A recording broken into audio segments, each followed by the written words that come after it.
So I'm here with Clifton Bell, the director. Are you a screenwriter as well? I write, direct, produce, and edit. Okay, so he's a one man show, no pun intended. Like the you have a company, correct? Ghettonerd, the Ghettonerd company. Ghettonerd. Yeah. Okay, so and we're going to get into that as well. So tell me who you were before becoming an aspiring creative. Oh wow.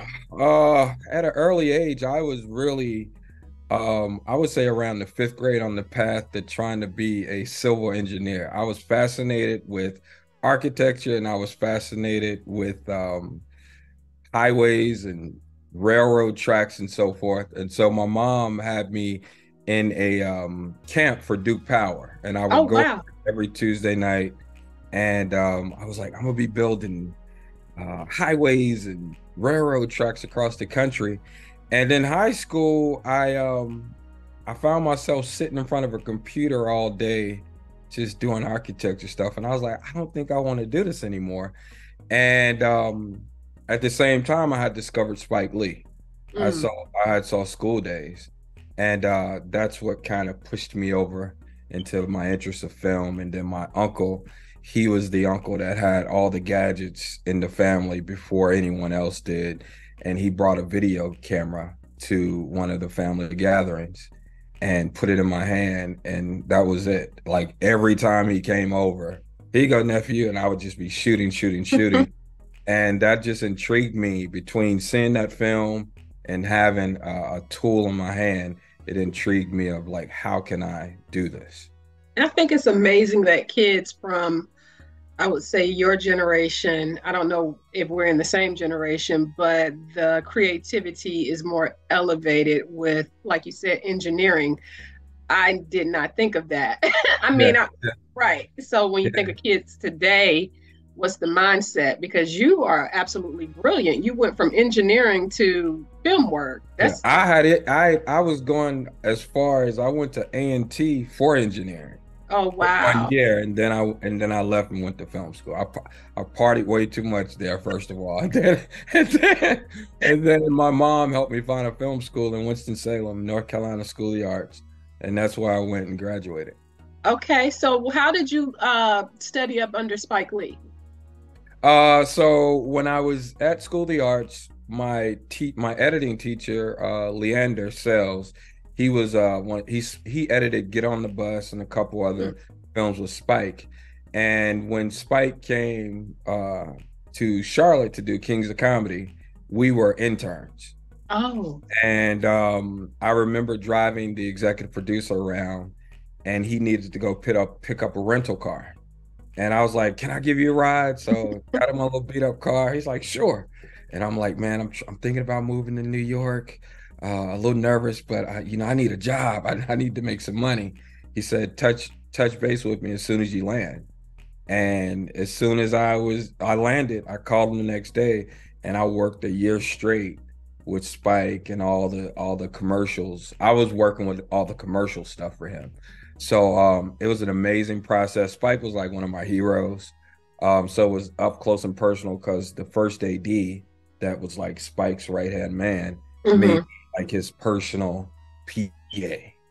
And whatever that was going on set, I had the opportunity to be right by their side watching it happen in real time. He's one of the best, like Yes. for Black creatives for sure. Yeah. So, when did you catch your first break into the industry, and when you knew that this journey was purposeful? First break. Well, Wait a purposeful. minute, what was uh, that? Sound like Birdman. My first break, when I moved to New York, I would go, whether it was to studios, music studios, um, clubs, whatever, just trying to meet artists because my entryway was in music videos. I needed to make right now money. So I was like, let me do Mm. videos until I get my opportunity to work in film and so forth. So I met a brother named Jerry Vines who was managing Genuine and Raheem Devon at the time. Mm. And I get a call from Jive Records, and they were like, "We've heard your name from two artists over here and like three different managers. We need to meet you." And that was my first music video. I shot a music video, Guess Who Loves You More by Raheem Devon. We shot that in DC. It was a nightmare because I was young, naive, didn't understand unions. Some union guys showed up, What? tried to squeeze us for money. It was crazy. But Word. we got it done. But that was my first opportunity in the industry. But even when I was in Charlotte, we shoot music videos, shooting out of helicopters, shooting over downtown Charlotte. Before 50 Cent blew up, he was like, starting to warm up. He came by set and did a cameo in a video I did back in Charlotte. So, but I've always just been eager to figure it out. And even when I was a freshman in college, I remember begging my teacher to borrow a camera for a week. Went back to Charlotte, shot my movie in the hood, and people still talk about this film to this day. But I've just always been ambitious. High school, I didn't like doing writing assignments. So I'd ask my teacher, can I shoot a short film? And that's where they were like, you got something special, because I was shooting short films in high school. And I remember my English teacher said, I passed your film around through the staff and everyone's in awe at what you're creating. And so she had a conversation with my mom, and my mom was always like my biggest cheerleader. And she pushed me to go to film school. And It'd be great. Yes. Yeah. Okay. So tell us about one of your most insane sacrifices once you got into the industry, and was it worth it? Insane. I think every day is insane when you're an entrepreneur, when you work for yourself. We people are shaped to find that space where they're safe and everything's taken care of. I think every day for me is a sacrifice, because I wake up chasing a dream that to some people it may not be guaranteed, but I feel like when God put it in my mind and in my heart, it's already happening. We just have to kind of walk that journey and walk on faith that it's happening. It may not look the way we anticipated it to look at this moment, but I believe when God puts something in your heart and in your mind, it's already happening. You just have to walk that journey. So I think every day is a sacrifice. We believe in giving. We believe in sowing into other people's lives, and I believe that's what has kept me in the game for so long. And things miraculously show up. Checks miraculously show up in the mail. Opportunities show up, and so I think every day is a gamble and a sacrifice for me. Okay. Somebody said, nah, it's God. God first. Amen. So you're welcome. You are director and producer and quite a few other titles. I consider myself a filmmaker, A filmmaker, Yeah, right. yeah. So that's the perfect term. So explain that role to folks that may not know what goes on into making videos and film work. Well, in film, I mean, you have really three main components: directing, producing, writing, editing, and cinematography. Those are like the main heads that kind of bring a production together, but it's a collaborative effort. So, I was trained to watch every credit at the end of the movie, because if you erased all those names, this movie wouldn't have happened. It'd take all those people to make this film that you sat and enjoyed. The director's the captain. The cinematographer, he's behind the camera that's executing the director's vision. The producer brings the crew together to help execute the director's vision, whether it's location, whether it's extras, and so forth. The writer, I write a lot of my stuff. So in the music video space, I may have a song on repeat for a week and then an idea hit. Or I may look at a picture and say, I want to take this picture and incorporate it into this concept. I write the concept. In film, it's a little more collaborative. You may have a screenwriter that has written a script. A studio hires you to direct that script. And then you have an editor. An editor to me is it can make or break a movie, or he or she can make or break a movie because they take your footage and have to shape it and mold it for the world to see. I've had early on, I had really bad experiences working with editors, so I just put my head down and figured out how to edit. So I'm very blessed to be able to say, move out the way, let me get on here and do some editing. But a lot of the work that you see in mine, I've edited myself. Wow, that's a lot of work because just editing this interview. Yeah. Well, I prefer to edit my stuff. I've had offers to edit other people's stuff. I don't have the patience. Right. When I'm on set, I work as a director, but I also work in editing mode. So if I Right. say cut, I know I got just enough of what I need in that moment to put Hmm. into the edit. So by the time I get to the edit, I already know like, oh, I remember this moment. I remember this moment. Put Mm. it together, and we have a video. That's your baby. Yes. So, the coolest thing about it is you work with many mainstream artists, not one or two, but all of them, Yes. basically. Who were your favorite projects? Wow. I don't know. I did the Man, you Birdman. keep I mean, because you hit me with some really great questions. That's a great question. Man, I've had some awesome moments. J. Cole, by far, he's a Carolina guy. I watched him grow. I remember shooting Workout. Then I remember flying to Barbados and was shooting on the beach and out in the middle of the ocean. And then Rihanna came by. I think everything's just been a blessing. Mm, I've even had opportunities to produce a tour for the Rough Riders and being close to DMX and watching his creative uh craziness creative, but then watch him get on stage and it's like magic. He just turns on, and just being close to these genius minds, because I do believe to do what they do and to entertain us, it takes a genius to be able to turn on and off and give people what they want, even when you're not in the space or have the mind space to do so. So I don't want to sound politically correct, but I think every opportunity has been amazing to me, and I've had a lot of opportunities, and a lot of those opportunities I've been able to have one-on-one conversations with the artists. mhm. Are you a believer? What keeps you, you know, in this?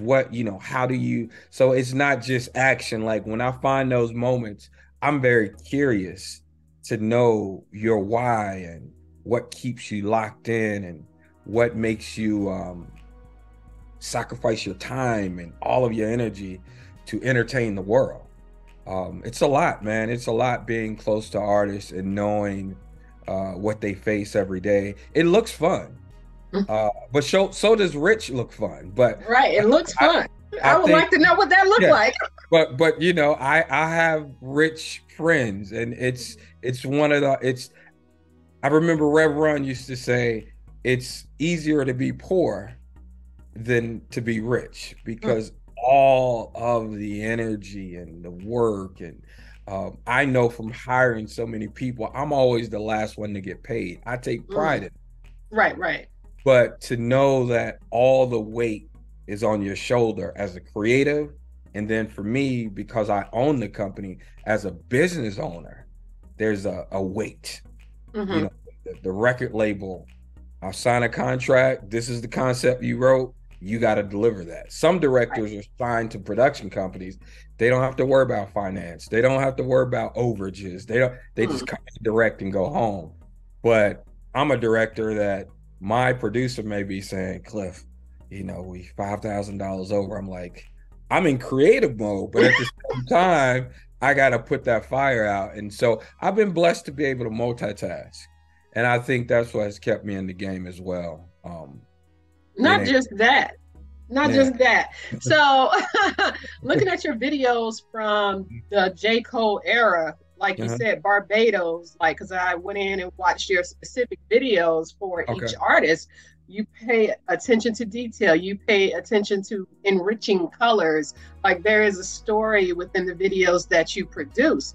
So with your production company, and you spoke about alignment. So what do you look for when artists hire you, when you hire the artist?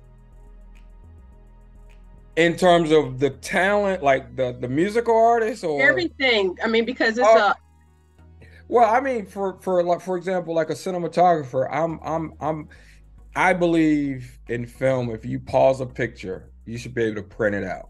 Whether it's a movie, a music video, it should be a beautiful still. So I think every artist has a voice behind whatever they do, whether it's a stylist, whether it's a cinematographer. I look for their voice in their art. And if that voice resonate with me, it speaks to me. I'm like, this, I don't need to see a lot. If this speaks to me, if I feel that voice speaking to me, I'm like, I want to work with this person. Let's get them on board for this particular project. Alignment. So yes. Is Ghettonerd a family business? Tell us about that. It is a family. Well, so in 2004, when I started my production company, I had already been, the word Ghettonerd just kept coming to me. And, you know, I don't consider myself the nerd, like, let's say, book smart. I think I'm smart, but I'm not I'm by far not the genius type, but I feel like I'm a nerd at what I do. And when we say, you know, I grew up in Greertown. I don't know if you know of Greertown. I know of Greertown. Okay, exactly. So my grandparents they were founders. They broke the sport. So I come from an era where my grandparents, my grandmother would raise money, take the whole neighborhood to Disney World. Wow. So I come from community. However, we call it the hood, we call it the ghetto. So when I got my turntables, I would drag my speakers out on my grandmother's front porch, and she would let me blast music across the neighborhood. I'm scratching. When I got my saxophone, I was sitting in the back, man, you hear it all over the neighborhood. And then when I got a camera, instead of playing basketball, I'll go to the court and say, let's shoot a Ghettonerd commercial. And guys dunking. And so I felt like I was the Ghettonerd of what I was doing. And so Ghettonerd stuck with me. And I could hang on the block, but I could still hang in a corporate office and talk business. So I felt like I was the best of both worlds. And that's where that kind of came up from, and I ran with it. Ghetto fam. But it's a Ghettonerd. It's a Ghettonerd in all of us. We got that right. Yeah, you know, Ghettonerds run the world. Like you know, we run the world. When you look at a lot of these people that look like us, that's behind the scenes, I'm sure Tyler Perry would consider himself a Ghettonerd. For sure. He is, for sure. There's no doubt about it, okay? Yeah. The wigs, all of it. So,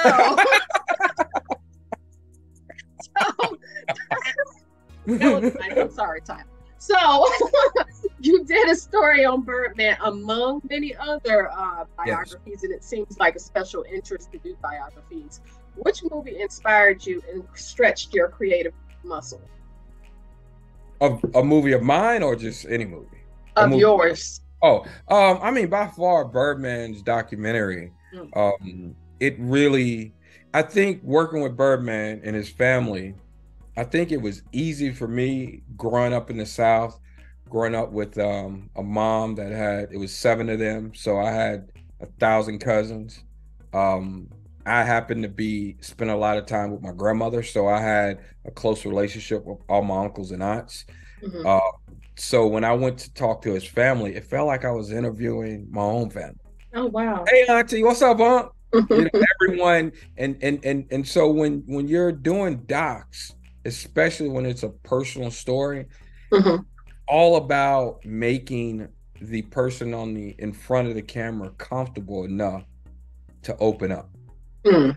And I feel like even in music videos, I feel like I'm really good at making people feel comfortable to open up to be themselves. Um, but doing that story, it just really, it made me look at my family. It made me look at my journey. It made me have a lot more respect for Birdman, understanding like this wasn't just some kid that was just hustling. This kid was a student, Mm. played baseball, all-star baseball player, all-star football player, walked around carrying a briefcase at the age of 14, had about 7 cars in high school. If he was compared to a Bill Gates uh, in the streets, he would be on that level in terms of how he ran his organization. He Oh, believed in wow. he believed in structure. He believed in God. He believed in respect. So it just made me look at these street tales and why black men, make certain choices. Mm. But then when they make those choices, how they're able to orchestrate and run a business just like a Fortune 500 company. Right. Yeah. So Well, it was amazing. humanizing the experiences because nobody's perfect. Nobody's really started out that way. So I that's what mean, this country didn't start that way. We don't want to go there and start. we tell, I grew up in the Reagan era, so Yes, yes, yes. So, I mean, these guys, some of these execs, man, they come from tough places, and to be able, as just a person of color, a black person, to be able to constantly rise up, no matter what, and still come out on top. I mean, you gotta take your hat off to anybody's able to rise up and then get beat down and rise up again and win. It's right. something magic. There's some magic in all of us. That's right. That's right. All of us. It's like fighting against other cultures, fighting against our own culture, and still Yeah, kind of remaining steadfast. That is a hard job in this it is. society. It is. It is. So you remain in contact with Birdman, and you're doing baller blockers too. Tell us about that. Yeah, so I met Birdman in I think it was 2017, 2015. And I came at him like movie. It wasn't about I think I've done one music video with him because I was in Miami and we just was rolling the camera. But I've always pushed him to get in the theatrical space, get in the documentary space. And even with the doc, I said, you guys are doing this amazing work, but no one's documenting the story to live beyond you. Right. And so with Baller Blocking, we have been talking about several ideas, the Cash Money story, all these different stories. And his friend Youngboy, NBA Youngboy, was like, man, he was interested in doing it as well.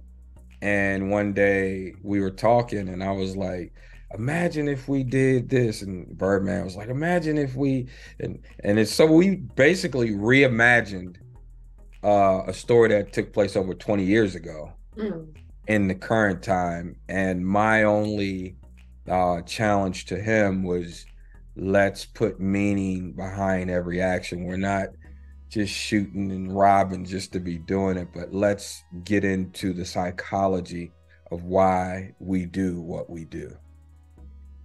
So did you use use any context from the first baller blocking? Although it was a lot in that. I can't tell you a lot, but it's because we haven't really even talked about this, but it is, yeah, you're this is like some exclusive stuff, but yeah, it is inspiration from some of the characters of baller blocking.